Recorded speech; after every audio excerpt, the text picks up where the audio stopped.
ఉద్యోగులకు పెన్షన్స్కి స్వాగతం సుస్వాగతం. ఉపాధ్యాయ సంఘాల పోరాట కమిటీ యూఎస్పీసీ ఇది వచ్చేసి మనకు గౌరవ ముఖ్యమంత్రి సీఎం రేవంత్ రెడ్డి గారికి ఒక మెమోరాండం అయితే ఇవ్వడం జరుగుతుంది. ఇందులో విషయం ఏంటంటే పాఠశాల విద్య, పాఠశాలలు, ఉపాధ్యాయుల ముఖ్యమైనటువంటి సమస్యల పరిష్కారం కోరుతూ యూఎస్పీసీ ఆధ్వర్యంలో దశల వారీగా ఆందోళన సత్వరమే సమస్యలు పరిష్కరించాలని కోరింది. ఇందులో ప్రధానంగా కొన్ని డిమాండ్స్ అయితే ప్రభుత్వాన్ని డిమాండ్ చేయడం జరిగింది. ఇందులో ముఖ్యంగా చూసుకున్నట్లయితే ఫస్ట్ బదిలీలు, పదోన్నతులతో కూడినటువంటి షెడ్యూల్ తక్షణమే విడుదల చేయాలి. ఇక్కడ కొన్ని జిహెచ్ఎం కానీ, స్కూల్ అసిస్టెంట్, పిఎస్హెచ్ఎం ఖాళీలను పదోన్నతుల ద్వారా భర్తీ చేయాలి. అన్ని రకాల పెండింగ్ బిల్లులు వెంటనే విడుదల చేయాలి. రిటైర్డ్ ఉపాధ్యాయుల పెన్షన్ బెనిఫిట్స్ విడుదల చేయాలి. సిపిఎస్ని రద్దు చేసి ఓపీఎస్ని పునరుద్ధరింపజేయాలి.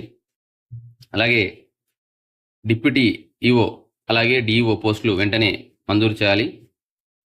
5,571 పిఎస్హెచ్ఎం పోస్టులు మంజూరు చేయాలి. బీఈడీ, డిఈడీ అర్హతలు ఉన్నటువంటి ఎగ్జిటీలందరికీ సీనియారిటీ ప్రకారం పిఎస్హెచ్ఎం పోస్టులో అవకాశం కల్పించాలి. సమగ్ర శిక్ష ఉద్యోగుల సమ్మె కాల జీవితాన్ని కూడా వెంటనే చెల్లించాలి.